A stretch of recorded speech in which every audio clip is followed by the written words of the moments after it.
जय हिंद दोस्तों, कैसे हैं आप लोग। तो आज हम बात करने वाले हैं साल 2013 में आई एक slasher horror film alpha girls के बारे में। फिल्म की स्टार्टिंग में हमें एक सीक्रेट सोसाइटी दिखाई जाती है जहां पे एक लड़की को किडनैप करके उन लोगों ने बांध रखा था। उस सोसाइटी में बहुत सारी लड़कियां थी जो कि शायद डेविल की पूजा किया करती थी और उस लड़की को उन्होंने इसलिए बांधा था क्योंकि वो उसकी बलि चढ़ाना चाहती थी। सोसाइटी की लीडर उसके सामने आके एक चाकू निकालती है और उसके बाद वो एक बुक से लूसीफर की पूजा करती है। वो चाकू को उसके पैर में घुसाती है जिससे उसका खून निकलने लगता है और उसके बाद वो उसका खून अपनी जीभ पे रखती है मानो कि वो उसका स्वाद चखना चाहती हो। ये देखकर बाकी मेंबर्स बहुत ही ज्यादा खुश हो जाते हैं और उसके बाद वो लड़की उसका पेट काट देती है और वो सभी उसकी अतड़ियां निकाल कर खाने लगती हैं। वो लड़की दर्द से चिल्ला रही होती है लेकिन उन्हें कोई भी फर्क नहीं पड़ता क्योंकि उन्होंने उसकी बलि चढ़ाई थी लूसीफर को। उसके बाद हमें एक कॉलेज दिखाया जाता है जहाँ पे नया सेशन शुरू हुआ था और उस कॉलेज में मॉर्गन नाम की एक लड़की पढ़ने के लिए आई थी। मॉर्गन एक सॉरोरिटी हाउस में जाती है वहाँ पे रहने के लिए जहाँ पे बाकी कई सारी लड़कियां भी रहा करती थी। जब वहाँ पे पहुंचती है तो वहाँ की मालकिन उससे मिलने आती है जो कि उसे बताती है कि ये बिल्डिंग बहुत ज्यादा पुरानी है और यहाँ पे कई सारी लड़कियां रह कर गई हैं। मॉर्गन उसे बताती है कि उसकी आंट ब्रेंडा भी यहाँ पर रह कर गई है। तो मिस ग्रेस उससे कहती है कि ब्रेंडा उसकी बहुत अच्छी दोस्त हुआ करती थी और उन दोनों ने साथ ही में कॉलेज किया था। तभी वहाँ पे वेरोनिका नाम की लड़की आती है जो कि वहाँ की प्रेसिडेंट थी और मिसेस ग्रेस मॉर्गन को उससे मिलवाती है। वेरोनिका मॉर्गन से कहती है कि वो भी यहाँ पे नई है और वो सभी उसके सीनियर्स हैं तो उसे उनकी सारी बात माननी पड़ेगी। मॉर्गन सुन के हैरान हो जाती है और उससे पूछती है कि आखिर वो किस बारे में बात कर रही है। तो वेरोनिका उसे गाली देती है और उससे कहती है कि वो धीरे धीरे सब कुछ सीख जाएगी। उसके बाद वो उसे एक रूम में ले जाती है जहाँ पे 3 और नई लड़कियां वहाँ पर आई थी और मॉर्गन उनसे इंट्रोडक्शन करती है लेकिन वो लड़कियां जरा भी इंटरेस्टेड नहीं होती। इन तीनों के नाम होते हैं जूलियट, कैसिडी और जिप्सी। वो सभी उसे बताती हैं कि वो लोग यहाँ पे ट्रैप हो गए हैं कि वेरोनिका उनसे कुछ करवाने वाली है जो कि उन्हें पसंद नहीं आएगा क्योंकि वो अभी फ्रेशर है और वो शायद उन्हें बुली करेगी। रात को जब वे चारों सो रही होती हैं तो वेरोनिका इनके रूम में आकर बर्तन बजाने लगती है और इनसे कहती है कि वो जल्दी बाहर चले, वो उनके साथ कुछ करना चाहते हैं। इन चारों की नींद खराब हो जाती है और ये उठ के उसके साथ चली जाती हैं जहाँ पे वेरोनिका और उनके सभी दोस्त उनके शरीर पे कुछ ना कुछ लिखने लगती हैं ताकि वो एम्बैरेस फील करें और उन्हें बुरा लगे। वेरोनिका उनसे कहती है कि वो उन्हें यहाँ पे स्ट्रॉन्ग बनाना चाहती है इसीलिए वो उनके साथ ऐसा कर रही है। उसके बाद वो उन चारों को 2-2 ईंटें उनके हाथ में थमाती है और उनसे कहती है कि ये ईंटें नीचे नहीं गिरनी चाहिए। अगली सुबह वो उन चारों को रनिंग कराने के लिए ले जाती है जहाँ खुद वो स्कूटी से ट्रैवल कर रही होती है और उन चारों को भगा रही होती है। वो चारों पसीने से तरबतर हो जाती हैं और वो काफी ज्यादा थक जाती हैं और उसके बाद वो उन्हें बेसमेंट में लेके जाती है जहाँ पे वेरोनिका और उसके दोस्तों ने उस सीक्रेट सोसाइटी के कपड़े पहने हुए थे। उन्हें कहती है कि यहाँ पे वो लोग एक मिस्टीरियस सोसाइटी चलाते हैं जिसका मेंबर उन चारों को बनना होगा। उसके बाद वो एक किताब निकालती है और उन्हें बताती है कि ये एक होली बुक है, वो भी वुडू और ब्लैक मैजिक की। वो उनके सामने कुछ मंत्र पढ़ने लगती है और उन्हें रिपीट करने के लिए कहती है और जैसे जैसा वो करती रहती है वैसे ही ये चारों लड़कियां करती जाती हैं। फिर वो एक लोहे की रॉड लाती है जिसके आगे एक डिमोनिक साइन बना हुआ था और वो उन्हें जला के उनके पीठ पे मार्क करने वाली थी। उन लड़कियों को उल्टा खड़ा होने के लिए कहती है तो वो उल्टी खड़ी हो जाती हैं और उसके बाद वो पूछती है कि वो पहले किसके वो मार्क लगाए।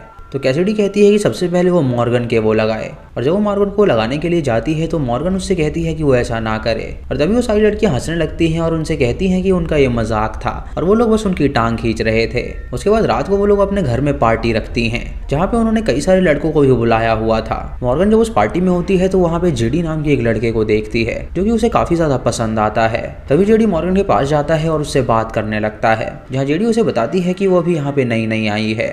तभी मॉर्गन देखती है कि जिप्सी कुछ ज्यादा ही पी रही है तो उसके पास जाती है उसे रोकने के लिए, लेकिन वो उससे कहती है कि उसे आज बहुत ज्यादा मजा आ रहा है इसीलिए वो उसे पीने से बिल्कुल ना रोके। उसके बाद मॉर्गन जब वापस आती है तो वो देखती है कि कैसिडी उस लड़के से बात कर रही है और ये देखकर उसे लगता है कि शायद वो उससे उस लड़के को छीनना चाहती है। वो कैसिडी को रोकती है तो कैसिडी उसे बताती है कि वो एक साइकिक है और वो चाहे तो उसकी जिंदगी बर्बाद कर सकती है। उसकी मॉम ने उसे बहुत सारे स्पिरिचुअल स्टफ सिखा रखे हैं और वो जानती है कि किसे कैसे सबक सिखाना है। ये सुनकर मॉर्गन उससे कहती है कि वो बकवास ना करे तो वो उसके ऊपर वाइन गिरा देती है और उन दोनों में लड़ाई होने लगती है। तभी वेरोनिका वहां पर आती है और उन दोनों की लड़ाई छुड़वाती है और जेडी से कहती है कि लड़ाई उसकी वजह से हुई है तो वो तुरंत यहाँ से चला जाए। उसके जाने के बाद वो सभी वहां पर एक बहुत ही बड़ी वाइन लाते हैं और एक एक करके वो उसे पीते हैं और हम देखते हैं कि अब कैसिडी और मॉर्गन में अच्छी दोस्ती हो गई है। तभी उन दोनों को उल्टी आती है तो वो वॉशरूम में जाती हैं उल्टी करने के लिए और वो दोनों उसके बाद से ही अच्छी दोस्त बन जाती हैं और कहती हैं कि वो एक दूसरे का साथ नहीं छोड़ेंगी। अगले दिन वो चारों बाहर जाती हैं शॉपिंग करने के लिए और वहाँ पे वो कई सारी चीजें खरीद कर लाती हैं। जब वो शॉप में होती है तो कैसिडी मॉर्गन से बताती है कि वो उसे अपना एक सीक्रेट बताना चाहती है। तो मॉर्गन उससे कहती है कि अगर वो चाहे तो वो उसे बता सकती है, किसी को इस बारे में नहीं बताएगी। उसे भरोसा करके उसे बताती है कि उसकी दादी ने उसे पाल पोस कर बड़ा किया है और उसकी दादी बचपन में उसे हमेशा घोस्ट स्टोरीज सुनाया करती थी। वो बताती है कि उनके आसपास कई सारी चुड़ैलें रहती हैं और उनके पास एक डीमन की बाइबल भी होती है। मॉर्गन सुन के उससे कहती है कि आखिर वो इससे क्या कहना चाहती है। तो वो उसे बताती है कि उसकी दादी भी उनमें से एक थी और उसने उसे कुछ प्रेयर्स सिखाए हैं जिससे वो चमत्कार कर सकती है। अगर उसे यकीन नहीं आ रहा है तो वो काउंटर पे चले, वो उसे चमत्कार करके दिखाएगी। ये सुन के मॉर्गन उसके साथ काउंटर पे जाती है जहाँ कैसिडा एक लॉटरी टिकट खरीदती है और अपने माथे पे रख के कुछ प्रेयर पढ़ने लगती है। जब शॉप ओनर उसकी लॉटरी का नंबर चेक करता है तो उसकी लॉटरी लग जाती है और उसको $250 मिलते हैं, जिसे देखकर मॉर्गन हैरान हो जाती है।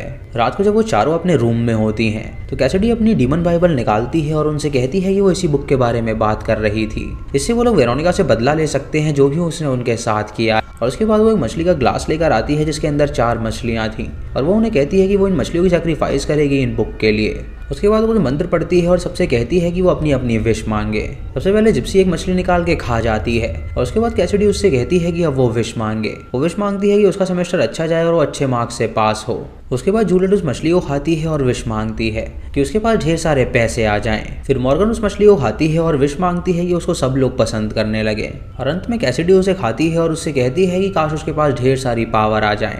बाकी तीनों लड़कियों को बिल्कुल मजाक लग रहा होता है क्योंकि वो कैसिडी को बहुत ही पागल समझा करती थी। अगली सुबह जब वो सभी उठती हैं तो वो अपने आसपास ढेर सारे कीड़े मकोड़े पाती हैं जिन्हें देखकर वो हैरान हो जाती हैं और पूरी सोसाइटी हाउस में वो कीड़े मकोड़े थे।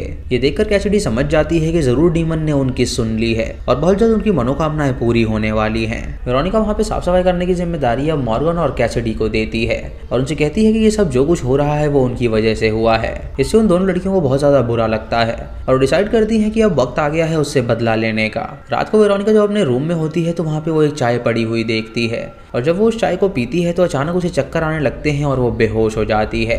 जब उसकी आंखें खुलती हैं तो वो अपने आँख को बंधा हुआ पाती है और अपने सामने वो उन चारों लड़कियों को देखती है जो कि उससे बदला लेने आई थी। कैसिडा उससे कहती है कि अब उसे बंद के कैसा लग रहा है। वेरोनिका इशारों में कहती है कि वो उसे छोड़ दे, लेकिन कैसिडा वहाँ पे अपनी डीमन बुक लाती है और कुछ चैंटिंग्स करने लगती है और उसके बाद वो बुक मॉर्गन को पढ़ने के लिए दे देती है।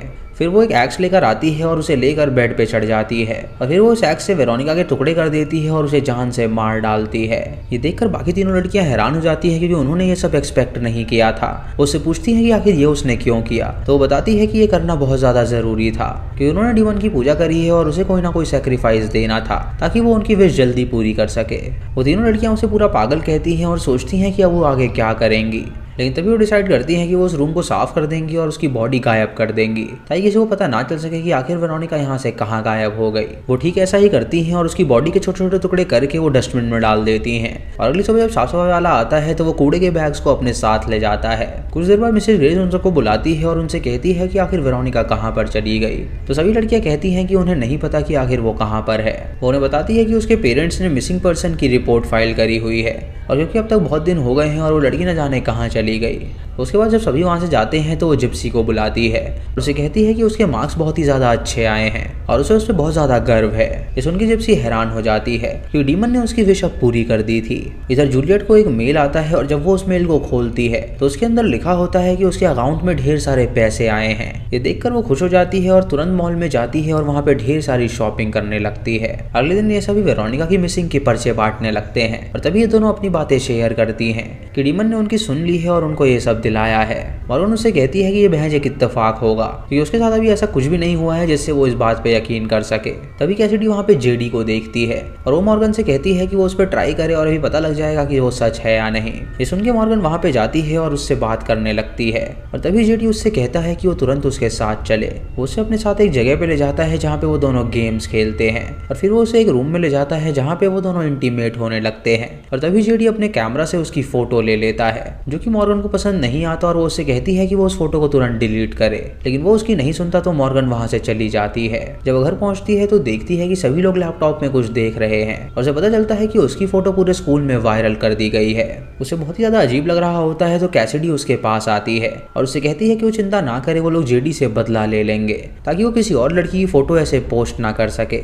रात को जेडी एक बार में होता है जहाँ पे वो ढेर सारे ड्रिंकिंग कर रहा था। जब वो अपने घर आता जाता है तो ये सारी लड़कियां वहाँ पे मौजूद होती हैं। जेडी पूरा नशे में होता है और उसे पता नहीं चल रहा होता कि वहाँ पे क्या चल रहा है। और तभी कैसिडी वहाँ पे एक ड्रिल मशीन लेकर आती है जिससे वो उसके सर में छेद करने वाली थी। वो मॉर्गन से वो किताब पढ़ने के लिए कहती है तो वो चैंटिंग करने लगती है और उसके बाद जब वो ड्रिल मशीन को उसके सर में घुसाने वाली होती है तो सभी लड़कियां वहाँ पे किसी एंटिटी को महसूस करती हैं, जिसे देखकर वो बहुत डर जाती हैं और तुरंत उसे रोक देती हैं और उसे कहती हैं कि वो मासूमों को जान से नहीं मार सकते। ये देखकर कैसिडी उनसे नाराज हो जाती है और वहाँ से जाने लगती है और वो तीनों उसे समझाने की कोशिश करती हैं लेकिन वो बिल्कुल भी नहीं समझती। वो तीनों उससे कहती हैं कि अब वो ये सब बिल्कुल नहीं करना चाहती। तो कैसिडी उनसे कहती है कि एक बार अगर वो इस चीज में घुस गई तो वो बाहर नहीं निकल सकती, वरना डीमन गुस्सा हो जाएगा और उनसे बदला लेगा। अगली सुबह जूलियट से मिलने के लिए 2 डिटेक्टिव आते हैं क्योंकि उसे अपने साथ पुलिस स्टेशन ले जाते हैं पूछताछ करने के लिए। वो उससे पूछते हैं कि आखिर उसके बैंक अकाउंट में इतने सारे पैसे कहाँ से आए, तो वो उन्हें बताती है कि उसे इस बारे में नहीं पता। वो उसे कहते हैं कि उसकी सेम नाम की एक लेडी थी जिसके अकाउंट से सारे पैसे चोरी हुए थे और उसके अकाउंट में डाले गए हैं, यानी कि वही चोर है और उसने उसके पैसे चुराए हैं। दोस्तों अब इन लोगों ने वो काम करने से मना कर दिया था, इसीलिए डीमन बहुत ही गुस्सा हो गया था और वो उनसे बदला निकाल रहा था।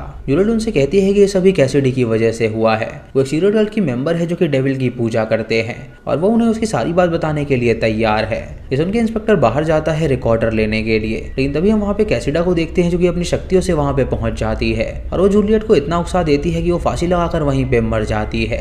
इससे हमें जान पाते हैं कि कैसिडा के अंदर बहुत ही डिमोनिक पावर्स थी। उसके बाद कैसिडा जिप्सी के पास जाती है और उससे पूछती है कि आखिर वो इतनी उदास क्यों है। तो वो उसे बताती है कि उसके अच्छे मार्क्स आए थे लेकिन इसके बावजूद भी उसे स्कॉलरशिप नहीं दी जा रही है क्योंकि टीचर के मुताबिक उसने ऐसे में बहुत ज्यादा गड़बड़ी करी है। कैसिडी उससे कहती है कि उसने डीमन को धोखा दिया है तो उसे अब उसका कर्ज तो चुकाना ही होगा। जिप्सी अपना बैग पैक करती है और वहां से जाने के लिए निकल जाती है। तो कैसिडी उससे कहती है कि वो यहाँ से बिल्कुल भी दूर नहीं जा पाएगी। जिप्सी रेलवे स्टेशन पे जाती है और वहाँ पे अपने ट्रेन के आने का इंतजार करती है और कुछ देर बाद वो वॉशरूम में जाती है जहाँ पे कैसिडा अपनी शक्तियों से उसे दबोच लेती है और उसके सामने आगे वो उसका गला काट देती है जिससे उसकी मौत हो जाती है। उसके बाद वो मॉर्गन के पास जाती है जो कि एक रेस्टोरेंट में होती है और उसे पूछती है कि आखिर वो उसकी दोस्त क्यों नहीं है। मॉर्गन उसे बताती है कि वो ब्लैक मैजिक से दूर रहना चाहती है और वो बहुत ही वियर्ड है जो कि ऐसा मैजिक करती है। कैसिडी उससे कहती है कि वो यहाँ से नहीं जाएगी तो वो एक फोक उठाती है और उसे मारने के लिए आगे बढ़ती है, लेकिन जब वो होश में आती है तो वो देखती है कि उसने अपने हाथ पे ही वो फोक मार लिया है और देखती है कि उसके आगे कैसिडी बैठी ही नहीं है, यानी वो अपनी शक्तियों से ये सब कर रही थी। इधर कैसिडी सॉरोरिटी हाउस में होती है जहाँ पे उसने बाकी लड़कियों को भी मार डाला था और एक डिमोनिक स्टार के पास उन लोगों को सुला दिया था। इस इंसिडेंट से मॉर्गन बहुत ज्यादा डर जाती है और तुरंत फादर के पास जाती है अपने सिंस को कन्फेस करने के लिए। चर्च के अंदर उससे फादर मिलते हैं जो कि उससे पूछते हैं कि आखिर उसने क्या गड़बड़ी की है। तो वो उसे बताती है कि पिछले साल उसने अपने आप को जान से मारने की कोशिश करी थी कि उसने अपने दोस्तों पर ट्रस्ट किया था और उन लोगों ने उसके साथ बहुत ही गलत किया था और हाल ही में उसने एक लड़की को जान से मार डाला है क्योंकि उनकी सीनियर स्टूडेंट थी और ये उसने अकेले नहीं बल्कि 3 और लड़कियों के साथ किया है। फादर उससे कहता है कि यहाँ पे कई सारे डीमन है जो कि उनकी दुनिया में आना चाहते हैं, लेकिन वो यहाँ पे किसी भी डीमन की पूजा ना करे और ऐसे काम ना करे।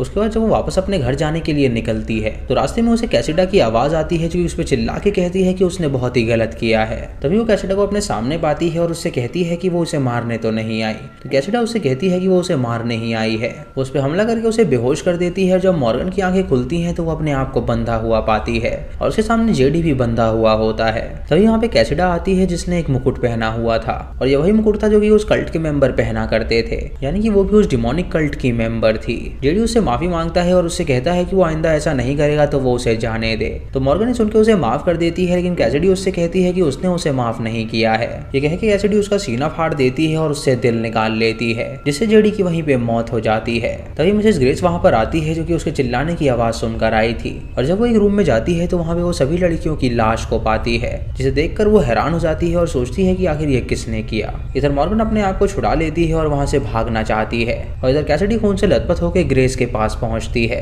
मिस ग्रेस उससे कहती है कि वो भी उस कल्ट की मेंबर रह चुकी है और उसके पास भी कुछ पावर्स हैं जिसकी मदद से वो उसका गला दबाने लगती है। अभी वो वहाँ पे चैंटिंग करने लगती है जिससे वो उसे जान से मार सके, लेकिन कैसिडी अपने मन में ही चैंटिंग पढ़ती है जिससे वो मुर्दा लड़कियों को जिंदा कर देती है और वो ग्रेस पे हमला करवा के उसे जान से मार डालती है। इधर मॉर्गन उस बुक को उठा के ले जाती है ताकि वो उसे नष्ट कर सके, क्योंकि वो जान गई थी कि बुक की वजह से ही वो डीमन उनकी दुनिया में आता है। वो उस बुक को तुरंत आग लगा देती है और डस्टबिन में फेंक देती है और तभी वो देखती है कि ऐसा करने की वजह से कैसिडा की बॉडी भी जलने लगी है क्योंकि वो डीमन के द्वारा पोजेस्ड थी। तभी उसकी बॉडी पूरी राख बन जाती है और उसकी मौत हो जाती है और मॉर्गन पुलिस के पास जाती है मदद मांगने के लिए। तभी उसका अटर्नी वहां पर आता है जो कि उससे कहता है कि पुलिस वालों को लगता है कि 15 लोगों को उसने मारा है। तो मॉर्गन उससे कहती है कि वो सारी बातें सच सच बताने के लिए तैयार है। वकील उससे कहता है कि वो चिंता ना करे, वो उसे इस केस से निकालने की पूरी कोशिश करेगा। उसकी बीवी भी उसी कॉलेज से पास आउट है और वो भी एक अल्फा गर्ल रह चुकी है। और सुन के मॉर्गन समझ जाती है कि वो भी जरूर उस कल्ट की मेंबर रही होगी, यानी कि वो वहां से बाहर नहीं निकल सकती थी। और इसी के साथ ये मूवी यहीं पे खत्म हो जाती है। तो दोस्तों ये थी आज की वीडियो। आपको ये वीडियो कैसी लगी आप हमें कमेंट सेक्शन में जरूर बताइएगा। चैनल पे नए हैं तो सब्सक्राइब करें और बेल आइकॉन दबाएं नोटिफिकेशंस के लिए। और दोस्तों वीडियो को लाइक और शेयर करना बिल्कुल मत भूलिएगा। तो मैं मिलता हूँ आपको अगली वीडियो में, तब तक के लिए जय हिंद।